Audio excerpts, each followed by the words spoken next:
CSU's Wildlife Management presents, Sunda pangolin, Manis javanica. Created by, Jackie Mund. The mammalian order Pholidota consists of 8 species, all of which are pangolins. 4 species live in Asia, and the remaining 4 live in Africa. All 8 species range from vulnerable to critically endangered on the IUCN's Red List. Today we will focus on the critically endangered Sunda pangolin. Despite being protected under CITES Appendix 1, experts estimate that more than 1 million pangolins have been traded illegally in the past decade, making them one of the most trafficked mammals worldwide. The Sunda is found throughout Southeast Asia, including Brunei, Cambodia, Java, Sumatra, Borneo, the Lesser Sunda Islands, Laos, Malaysia, Singapore, Thailand, Myanmar, and Vietnam.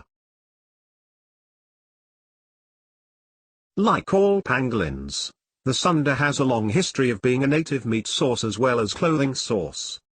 In places like China, it is believed, though never proven, that their scales carry medicinal properties. These activities, coupled with habitat deforestation, led to all 8 pangolin species being listed under various appendices of CITES in 1975. In 2010, all were listed as at least threatened on the IUCN Red List. In 2014 the IUCN SSC Pangolin Specialist Group launched a global action plan to conserve pangolins, dubbed, Scaling Up Pangolin Conservation. 2 years later, all pangolin species were promoted to Appendix 1 of CITES, banning all pangolin international trade. The highest protection of CITES. Unfortunately, most poaching and trafficking of pangolins has continued illegally to this day. The current wild population of Sunda pangolins is unknown due to their decreasing population and elusive habits. The name pangolin comes from the Malay word penggiling, meaning one who rolls up. Around 120 centimeters in length, these peculiar mammals are covered in a dense layer of keratin scales and fibrous hair. Their soft underbellies are left uncovered, so the pangolin will roll into a tight ball to protect itself. The Sunda is the most widely distributed species of pangolin in Southeast Asia. While its geographic range overlaps with that of the Chinese pangolin, it can be distinguished by fewer rows of scales across the back, shorter forelimb claws, and a longer, more slender tail. It also leads a more arboreal lifestyle than the Chinese pangolin. Sunda pangolins have fewer scale rows across the back than the Philippine pangolin, along with larger scales. Sunda scales are predominantly dark brown in color, though they are frequently found with white scales on their tails. The reason for this characteristic is unknown.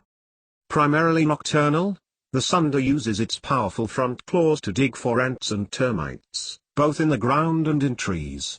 It has an incredibly long, up to 40 centimeters, sticky tongue to catch its prey, devouring up to 200 grams of insects a day. Their enormous tongue passes through the chest cavity and anchors to the pelvis. They are pentadactylous, their forefeet are equipped with pads on the soles, large digging claws and are longer and stronger than their hind feet. Sundas have prehensile tails and can close their nostril and ear openings.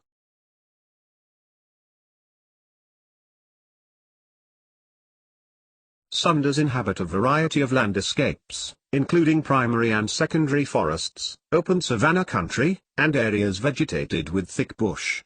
They are often observed in cultivated areas such as gardens and plantations.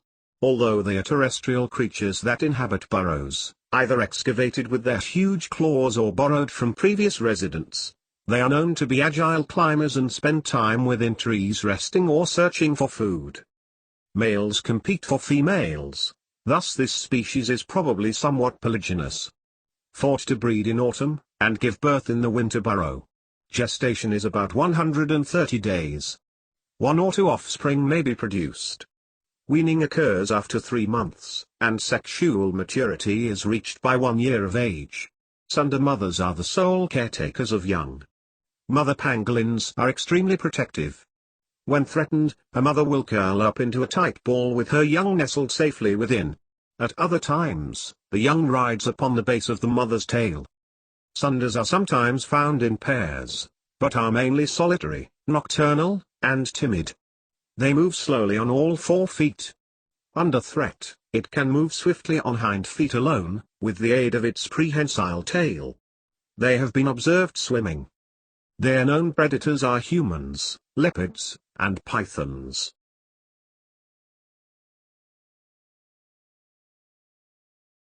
Pangolins do not thrive in captivity, and their slow reproductive rate and low natural population density in the wild suggests that continued poaching is unsustainable.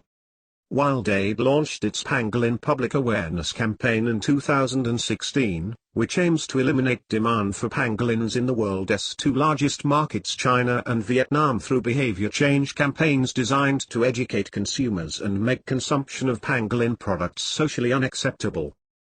The Zoological Society of London is conducting the conservation of pangolins through engaging with on-the-ground conservationists, key decision-makers, the media, and conservation organizations around the world.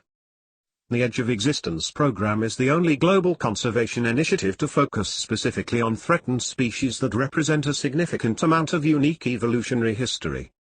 They have an outreach group focused on the Sunda pangolin. Fauna and Flora International has been helping to curb poaching and trafficking of Sunda pangolins from Kerinci Seblat National Park, Sumatra.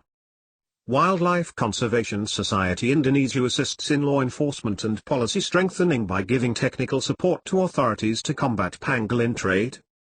In 2016, the IUCN-SSC Pangolin Specialist Group gathered in Singapore to create the first ever regional strategy to conserve the critically endangered Sunda pangolin. One of the largest and most popular corporations in the world is Disney. A common theme throughout their many entertainment formats is animal characters. Another favorite is the safari and zoo in Disney's Animal Kingdom. Since 1995, the Disney Conservation Fund has directed $100 million to support non-profit organizations working with communities to save wildlife, inspire action, and protect the planet. Unlike Disney, pangolins are largely unknown around the world. But this could all change if a pangolin was one of the next stars of a Disney animated film.